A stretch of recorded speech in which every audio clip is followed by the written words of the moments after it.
The only people who don't want to disclose the truth are people with something to hide. How America is perceived in the world matters. You agree? Exactly. Okay. All right. In light of the fact that the president's got himself boxed in on this one by his red line and saber rattling, now he can't get anyone to help him.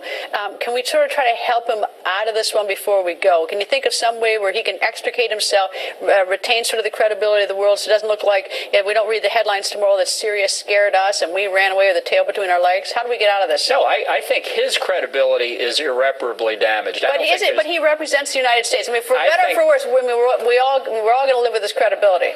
Well, I don't think it's reparable. I think what we have to do now is explain to the rest of the world that basically we're in a 1,200-day period when the president is not going to be effective, but that doesn't mean that America can't be reinstated into its proper place once you get a real president in Washington.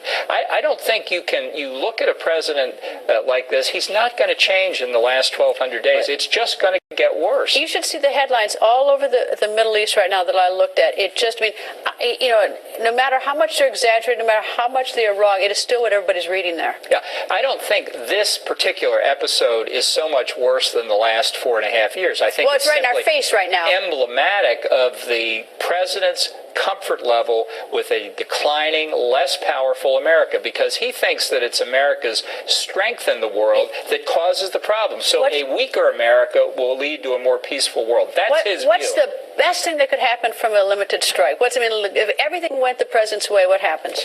Well, the best that could happen would be that Iran and others do draw the conclusion that there's a price to be paid for pursuing weapons of mass destruction, nuclear, chemical, or biological. I think there's almost zero chance they will draw that lesson. In fact, I think the odds are almost overwhelming that they'll draw the wrong conclusion, that they can get away with it.